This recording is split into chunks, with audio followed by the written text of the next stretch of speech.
ओम शांति 21 मे 2025 प्रातः मुरली शिव भगवानकर मधुर महावाक्य। शिव बाबा कहते मिठे बच्चे, तुम आत्मा मानकर स्नेह एकमात्र बाबा सहित रही। बाबा तुम मानकु आत्मा सहित स्नेह रखिबा शिखाई, शरीर सहित नुहे। तुम आत्मा मानकर स्नेह एकमात्र बाबा सहित रही। बाबा तुम मानकु आत्मा सहित स्नेह रखिबा शिखाई, शरीर सहित नुहे। प्रश्न, केउ पुरुषार्थ रे ही माया विघ्न पकाउछे? माया जीति हेबार उपाय कौन? केउ पुरुषार्थ रे ही माया विघ्न पकाउछे? माया जीति हेबार उपाय कौन? उत्तर, तुमे पुरुषार्थ करुछ कि मु बाबा को मने पकाई निजर पाप को किपरि भस्म करिबी। तेणु यही जोगरे ही मायार विघ्न पड़ी थाए। बाबा तालीमदाता होई तुमको माया जीति हेबार उपाय बताउछंती। तुमे सही तालीमदाता को चिन्ही तांको मने पकाइले खुशी रे भी रहिबो। पुरुषार्थ मध्य करि चलिबो, सेवा मध्य बहुत करिबो एवं माया जीति मध्य होई जिबो। गीत, इसी पाप की दुनिया से ले चलो प्रभु। ओम शांति। आत्मिक संतान माने गीत शुणिले एहार अर्थ को मध्य बुझिले। दुनिया रे केही भी यही गीतर अर्थ को बुझु नाहंती। पिला माने जानुछंती जे आम आत्मा मानकर स्नेह परम पिता परमात्मा का सहित रही। आत्मा निजर पिता परम आत्मा को डाकुछे। स्नेह आत्मा सहित रही ना शरीर सहित? एबे बाबा शिखाउछंती वास्तव रे स्नेह आत्मा सहित रहिबा उचित। शरीर तो समाप्त होई जिवो, स्नेह तो आत्मा रे ही रही। एबे बाबा बुझाउछंती तुमर स्नेह परमात्मा बाबा सहित रहिबा उचित, शरीर सहित नुहे। आत्मा ही निजर पिता को डाकुछि एवं कहुछि आम मानकु पुण्य आत्मा मानकर दुनिया को नहीं चल। तुमे माने जानुछ आमे पाप आत्मा थिलु, एबे पुणी पुण्य आत्मा हेबाकु जाउछु। बाबा तुमको जुक्तिर सहित पुण्य आत्मा करुछंती। बाबा बुझाइबे तेबे तो पिला मानकु अनुभव हेबो एवं बुझिबे जे आमे बाबांक द्वारा बाबांक स्मृति रे पवित्र बा पुण्य आत्मा हेउछु। जोग बल द्वारा ही आमर पाप भस्म हेउछि। बाकी गंगा स्नान आदि रे कौनसी पाप धोई हुए नहीं। मनुष्य माने गंगारे स्नान करिथांती, शरीर रे माटी बोली हुअंती, किंतु यहा द्वारा कौनसी पाप तो धोई हुए नहीं। आत्मार पाप केवल जोग बल द्वारा ही धोई होइथाए। आत्मार मैला सफा होइथाए। एक कथा तो पिला मानकु ही जଣା अछि एवं निश्चय मध्य अछि जे आमे बाबा को स्मरण कले आमर पाप भस्म होई जिवो। जदि एक कथारे निश्चय अछि तेबे पुरुषार्थ मध्य करिबा उचित ना। किंतु यही पुरुषार्थ रे ही माया विघ्न पकाई थाए। बलवान सहित माया मध्य भल भावरे बलवान होई लड़ाई करि थाए। दुर्बल मानक सहित की लड़ाई करिब? तेबे पिला मानकु सर्वदा यही ख्याल रखिबाकु हेबो आमको माया जीति जगत जीति हेबाकु पड़िबो। माया जीते जगत जीतिर अर्थ को मध्य केही बुझु नाहंती। एबे तुम संतान मानकु बुझा जाउछि तुमे किपरि माया उपरे विजय प्राप्त करि परिबो। माया मध्य समर्थ अटे ना। तुम मानकु मध्य एबे ओस्ताद मिलिछंती। सही ओस्तादंकु मध्य क्वचित केही क्रमानुसारे जानिछंती। जिए जानिछंती तांकु खुशी रहुछि। पुरुषार्थ मध्य निजे करुछंती, सेवा मध्य खूब करुछंती। अमरनाथ को बहुत लोक जाइथांती। एबे समस्ते कहउछंती विश्व रे शांति किपरि हेबो। तुमे माने समस्त को सिद्ध करी कहउछ जे सत्य जुगरे किपरि सुख शांति थिला। सेतेबेले सारा विश्व रे शांति थिला। ଲକ୍ଷ୍ମୀ ନାରାୟଣଙ୍କର ରାଜ୍ୟ ଥିଲା। ଆଉ କୌଣସି ଧର୍ମ ନଥିଲା। ଆଜକୁ 5000 ବର୍ଷ ପୂର୍ବେ ସତ୍ୟଯୁଗ ଥିଲା। ପୁଣି ସୃଷ୍ଟିକୁ ତ ନିଶ୍ଚୟ ଚକ୍ର ଲଗାଇବାକୁ ହେବ। ଚିତ୍ରରେ ତୁମେମାନେ ବିଲକୁଲ ସ୍ପଷ୍ଟ ଭାବେ ବୁଝାଉଛ। କଳ୍ପ ପୂର୍ବେ ମଧ୍ୟ ଏହିପରି ଚିତ୍ର ତିଆରି କରିଥିଲ। ଦିନକୁ ଦିନ ଉନ୍ନତି ହୋଇ ଚାଲିଛି। କେଉଁଠି କେଉଁଠି ପିଲାମାନେ ଚିତ୍ରରେ ତିଥି ତାରିଖ ଲେଖିବାକୁ ଭୁଲି ଯାଉଛନ୍ତି। ଲକ୍ଷ୍ମୀ ନାରାୟଣଙ୍କ ଚିତ୍ରରେ ତିଥି ତାରିଖ ନିଶ୍ଚୟ ରହିବା ଦରକାର। ତୁମମାନଙ୍କ ବୁଦ୍ଧିରେ ଏବେ ରହିଛି ଯେ ଆମେ ସ୍ୱର୍ଗବାସୀ ଥିଲୁ, ଏବେ ପୁଣି ହେବାକୁ ଯାଉଛୁ। ତେବେ ଯିଏ ଯେତେ ପୁରୁଷାର୍ଥ କରିବେ ସିଏ ସେତେ ଉଚ୍ଚ ପଦ ପାଇବେ। ଏବେ ବାବାଙ୍କ ଦ୍ୱାରା ତୁମେ ଜ୍ଞାନର ଅଧିକାରୀ ହୋଇଛ। ଭକ୍ତି ଏବେ ସମାପ୍ତ ହେବାକୁ ଯାଉଛି। ସତ୍ୟଯୁଗ ତ୍ରେତା ଯୁଗରେ କ'ଣ ଭକ୍ତି ରହିବ କି? ତାପରେ ଅଧାକଳ୍ପ ପର୍ଯ୍ୟନ୍ତ ଭକ୍ତି ମାର୍ଗ ଚାଲିଥାଏ। ଏକଥା ମଧ୍ୟ ଏବେ ତୁମେମାନେ ବୁଝିପାରୁଛ। ଅଧାକଳ୍ପ ପରେ ରାବଣ ରାଜ୍ୟ ଆରମ୍ଭ ହୋଇଥାଏ। ସାରା ଖେଳ ତୁମ ଭାରତବାସୀମାନଙ୍କ ଉପରେ ଆଧାରିତ। 84 ଜନ୍ମର ଚକ୍ର ଭାରତରେ ହିଁ ହେଉଛି। ଭାରତ ହିଁ ଅବିନାଶୀ ଖଣ୍ଡ ଅଟେ। ଏ କଥା ମଧ୍ୟ ଆଗରୁ କ'ଣ ଜଣାଥିଲା କି? ଲକ୍ଷ୍ମୀ ନାରାୟଣକୁ ଗଡ଼ ଗଡ଼େଜେ ଅର୍ଥାତ୍ ଭଗବାନ ଭଗବତୀ ବୋଲି କହିଥାନ୍ତି ନା? ସେମାନଙ୍କର ପଦ କେତେ ଉଚ୍ଚ ଏବଂ ପାଠ ମଧ୍ୟ କେତେ ସହଜ। ଏହି 84 ଜନ୍ମର ଚକ୍ରକୁ ପୂରା କରି ଏବେ ପୁଣି ଆମେ ଫେରି ଯାଉଛୁ। 84 ଜନ୍ମର ଚକ୍ର କହିବା ଦ୍ୱାରା ବୁଦ୍ଧି ଉପରକୁ ଚାଲି ଯାଇଥାଏ। ଏବେ ତୁମମାନଙ୍କର ବ୍ରହ୍ମଲୋକ, ସୂକ୍ଷ୍ମଲୋକ, ସ୍ଥୂଳଲୋକ ସବୁ କଥା ମନେ ଅଛି। ଆଗରୁ କ'ଣ ଜାଣିଥିଲ କି ସୂକ୍ଷ୍ମଲୋକ କ'ଣ? ଏବେ ତୁମେ ଜାଣୁଛ। ସେଠାରେ କିପରି ମୁଭି ବା ଠାରରେ କଥାବାର୍ତ୍ତା କରିଥାନ୍ତି। ମୁଭି ବାଇସ୍କୋପ ମଧ୍ୟ ବାହାରିଥିଲା। ତେଣୁ ତୁମମାନଙ୍କୁ ଏକଥା ବୁଝାଇବାକୁ ସହଜ ହେଉଛି। Silence movie talkie. ତୁମେମାନେ ଏବେ ସବୁ ଜାଣିଛ। ଲକ୍ଷ୍ମୀ ନାରାୟଣଙ୍କର ରାଜ୍ୟଠାରୁ ଆରମ୍ଭ କରି ଏ ପର୍ଯ୍ୟନ୍ତ ସାରା ଚକ୍ର ତୁମମାନଙ୍କର ବୁଦ୍ଧିରେ ରହିଛି। ତୁମମାନଙ୍କୁ ଗୃହସ୍ଥ ବ୍ୟବହାରରେ ରହି ଏହି ଚିନ୍ତା ଲାଗି ରହୁ କି ଆମକୁ ପବିତ୍ର ହେବାକୁ ପଡ଼ିବ। ବାବା ବୁଝାଉଛନ୍ତି, ତୁମେମାନେ ଘର ଗୃହସ୍ଥରେ ରହି ମଧ୍ୟ ଏହି ପୁରୁଣା ଦୁନିଆରୁ ମମତା ତୁଟାଇ ଦିଅ। ପିଲା ଛୁଆଙ୍କର ଦାୟିତ୍ୱ ଭଲେ ନିଅ, କିନ୍ତୁ ବୁଦ୍ଧି ବାବାଙ୍କ ଆଡ଼କୁ ରହୁ। କହିଥାନ୍ତି ନା, ହାତରେ କାମ କର, ବୁଦ୍ଧି ବାବାଙ୍କ ଆଡ଼କୁ ରହୁ। ପିଲାମାନଙ୍କୁ ଖୁଆଅ, ପିଆଅ, ସ୍ନାନ କରାଅ, କିନ୍ତୁ ବୁଦ୍ଧିରେ ବାବାଙ୍କର ତ ସ୍ମୃତି ରହୁ। କାରଣ ତୁମେମାନେ ଜାଣିଛ ଆତ୍ମା ଉପରେ ପାପର ବୋଝ ବହୁତ ରହିଛି। ସେଥିପାଇଁ ବୁଦ୍ଧି ବାବାଙ୍କ ସହ ଲାଗି ରହୁ। ସେହି ପ୍ରେମିକଙ୍କୁ ବହୁତ ବହୁତ ସ୍ମରଣ କରିବାକୁ ହେବ। ସଚ୍ଚା ପ୍ରେମିକ ବାବା ତୁମ ସମସ୍ତ ଆତ୍ମାମାନଙ୍କୁ କହୁଛନ୍ତି, ମୋତେ ମନେ ପକାଅ। ଏହି ପାର୍ଟ ମଧ୍ୟ ଏବେ ଚାଲୁଛି। ପୁଣି 5000 ବର୍ଷ ପରେ ଚାଲିବ। ବାବା କେତେ ସହଜ ଯୁକ୍ତି ବତାଉଛନ୍ତି। ଏଥିରେ କୌଣସି କଷ୍ଟ ନାହିଁ।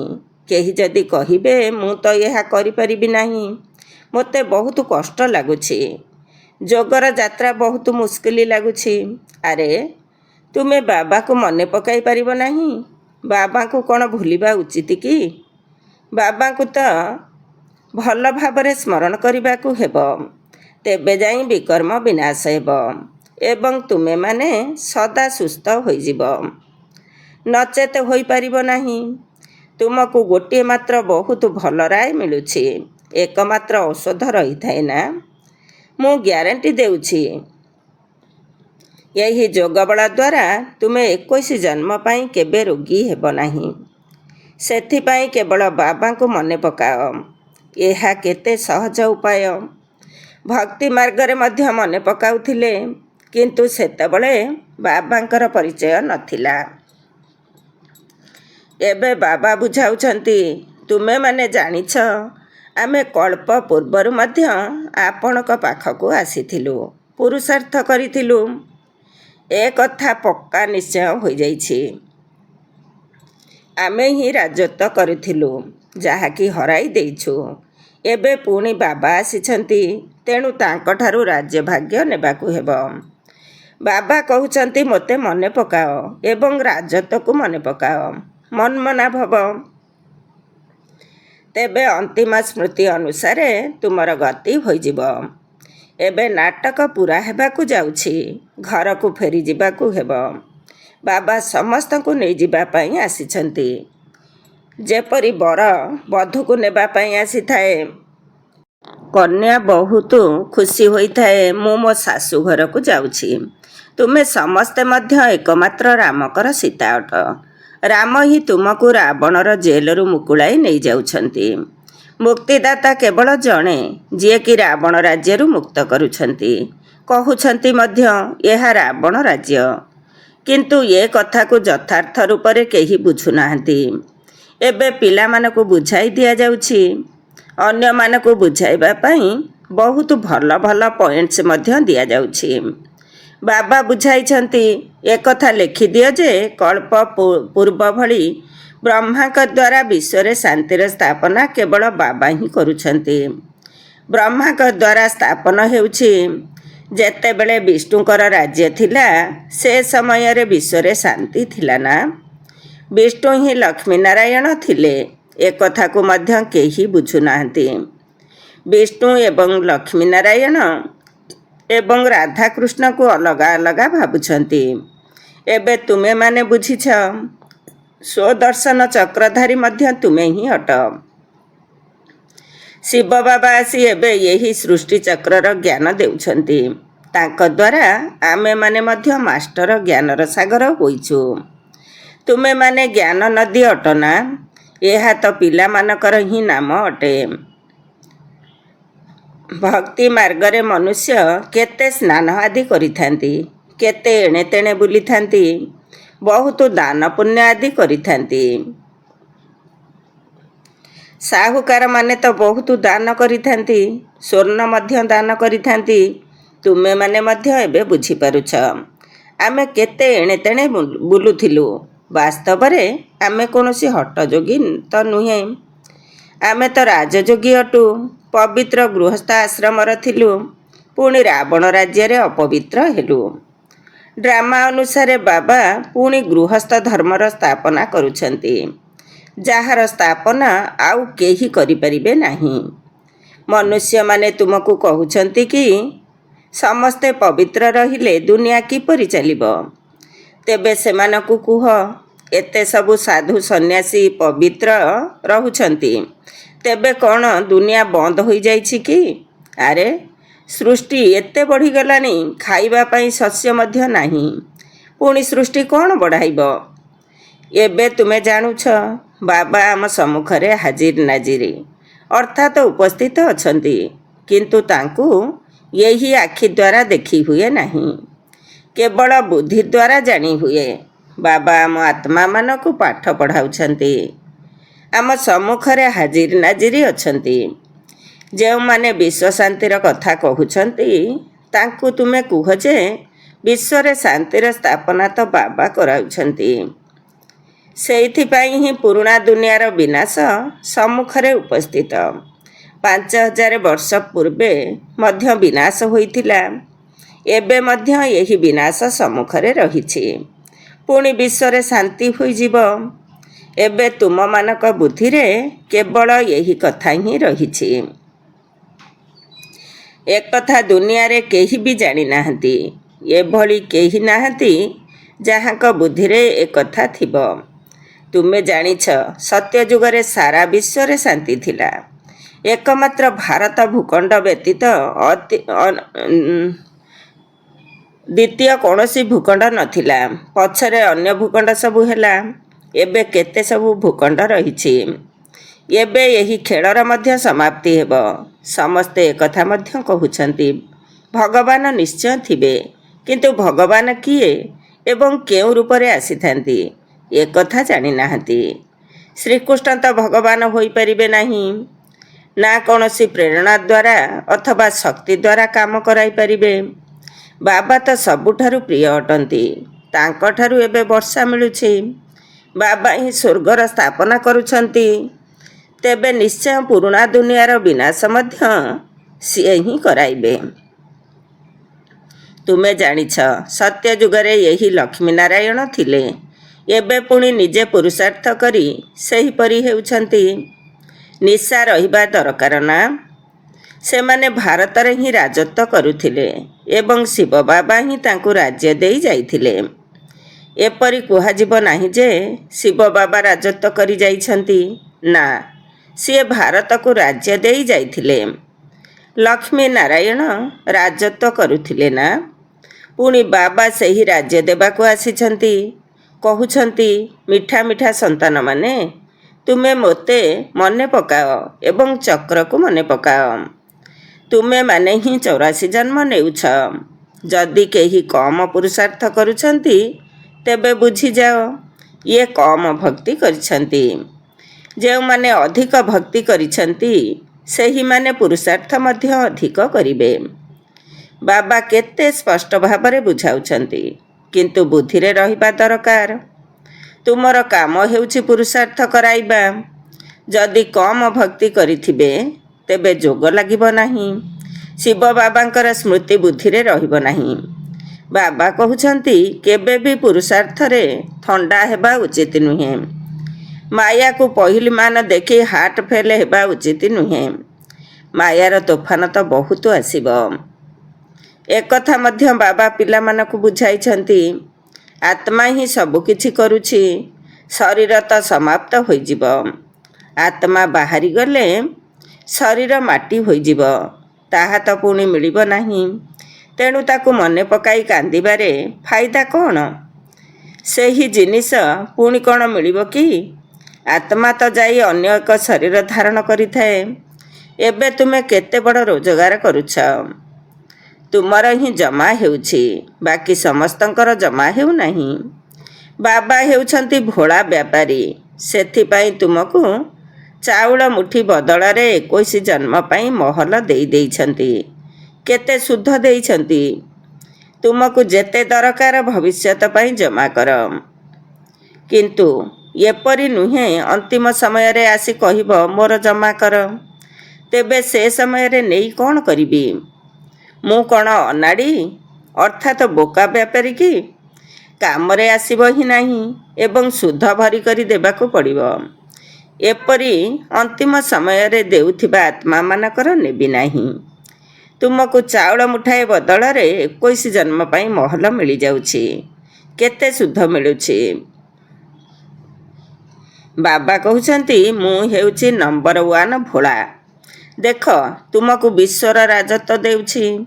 ତୁମେମାନେ କେବଳ ମୋର ହୋଇ ସେବା କର। ବାବା ଭୋଳାନାଥ, ତେଣୁ ତାଙ୍କୁ ସମସ୍ତେ ସ୍ମରଣ କରୁଛନ୍ତି। ଏବେ ତୁମେମାନେ ଜ୍ଞାନ ମାର୍ଗରେ ଅଛ। ତେଣୁ ବାବାଙ୍କ ଶ୍ରୀମତରେ ଚାଲି ବାଦଶାହୀ ବା ରାଜତ୍ୱ ନିଅ।